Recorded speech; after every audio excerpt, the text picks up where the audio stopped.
300 கோடி மோசடி செய்த வழக்கு கைது செய்யப்பட்டவர்களிடமிருந்து 3.20 கோடி மதிப்பிலான தங்கம் மற்றும் வைர நகைகள் பறிமுதல் செய்த கோவை குற்றப்பிரிவு போலீசார்.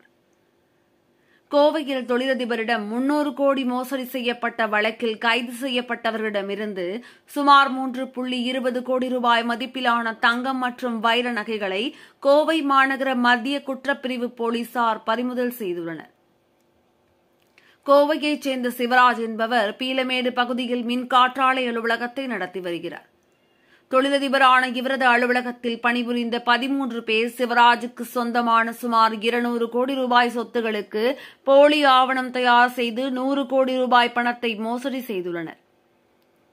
மோசடி செய்ததை அறிந்த சிவராஜ் கோவை மாநகர மத்திய குற்றப்பிரிவு போலீசாரிடம் புகார் அளித்துள்ளார்.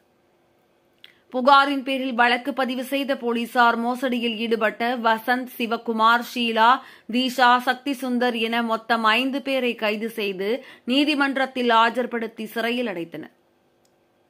இதனைத் தொடர்ந்து குற்றவாளிகளை காவலில் எடுத்து விசாரித்த கோவை மாநகர குற்றப்பிரிவு காவல்துறையினர் ஏற்கனவே கைது செய்யப்பட்டவர்களிடமிருந்து சுமார் 12 கோடி ரூபாய் பணம், 100 கோடி ரூபாய் மதிப்பிலான முக்கிய ஆவணங்களை போலீசார் கைப்பற்றி வங்கிக் கணக்குகளை முடக்கம் செய்தனர்.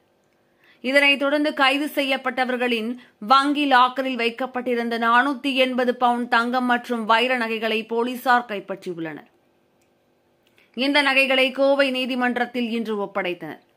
சுமார் 3.20 கோடி மதிப்பிலான நகைகள் சரிபார்க்கப்பட்டு கருவூலத்திற்கு அனுப்பி வைக்கப்பட்டது. மேலும் நில மோசடியில் ஈடுபட்ட அனைத்து ஆவணங்களையும் நீதிமன்றம் ரத்து செய்து உத்தரவிட்டது. தொடர்ந்து கோவை மாநகர குற்றப்பிரிவு போலீசார் மோசடி குறித்து விசாரணை நடத்தி வருகின்றனர். வழக்கறிஞர் சேலத்தை பூர்வீகமாக கொண்ட அஸ்வின், சீலாதேவி, தீக்ஷா, சக்தி சுந்தர் சாதாரண நிலையில் இருந்தவர்கள் கோயம்புத்தூரில் வந்து சிவராஜ் என்பவருடன் பழக்கம் ஏற்பட்டு அவருடைய சூழ்நிலையை தெரிந்து கொண்டு அவருக்கு பக்கபலமாக இருந்து நான் ஹெல்ப் பண்ணணும்னு சொல்லி அவரை ஏமாற்றி ஒரு 200 கோடி ரூபாய் மதிப்புள்ள சொத்துக்களையும் 100 கோடி ரூபாய் பணத்தையும் அவரிடமிருந்து அபகரித்து கொண்டு சாதாரண நிலையில் இருந்தவர்களை இன்றைக்கு இந்த இவ்வளோலாம் பண்ணி இது வந்து குற்றப்பிரிவில் வழக்கு பதிவு செய்யப்பட்டு விசாரணையின் போது பல முக்கியமான ஆவணங்கள் கைப்பற்றப்பட்டது. அன்னைக்கு வந்து 13 கோடி அப்புறப்பட்டது. இன்றைக்கு போதில் அந்த வங்கி லாக்கர்லேருந்து அவனுடைய வங்கி லாக்கர்லேருந்து 450 பவுன் நகையும் அவன் வீட்டிலேருந்து ரொக்கமாக பணம் 1 கோடி ரூபாய் பணமும் எடுக்கப்பட்டுள்ளது. மீதி வங்கியிலிருந்து 15 கோடி ரூபாய் பணம் பிரி செய்யப்பட்டுள்ளது.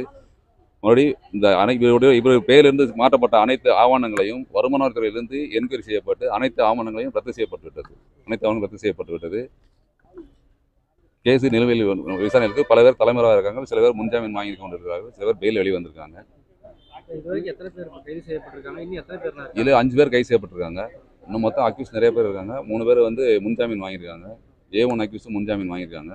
இன்னும் 2-3 பேர் தலைமறைவாக இருக்காங்க. இன்னும் வழக்கு பெண்டிங் இருக்குது. இவர் வந்து போர்ஜரி அக்கௌண்ட் வேறு ஓப்பன் பண்ணியிருக்காங்க. இவர் பேரில் நிறையா இன்னும் பல பின்னாடி விசாரணையில் வந்துட்டு இருக்குது. அதே தான் சார். 200 கோடி சொத்து, அமௌண்ட் 100 கோடி சார். அதுக்கு மேலே வாய்ப்பு இல்லை சார். இதுதான் இதுக்கு மேலே இருக்கு. இன்னைக்கு சீஸ் பண்ண நகை வந்து 450 பவுன் லாக்கர்லேருந்து எடுக்கப்பட்டு இன்னைக்கு கோர்ட்டில் புடைக்கப்பட்டு கோர்ட்லேருந்து கருவூலத்துக்கு கொண்டு செல்லப்பட்டுள்ளது. அதனுடைய மதிப்பு வந்து சுமார் 3 கோடி 20 லட்ச ரூபா. அந்த நகையோட மதிப்பு 3 கோடி 20 லட்ச ரூபா. 450 பவுன் நகை, தங்க நகை 450 பவுன்.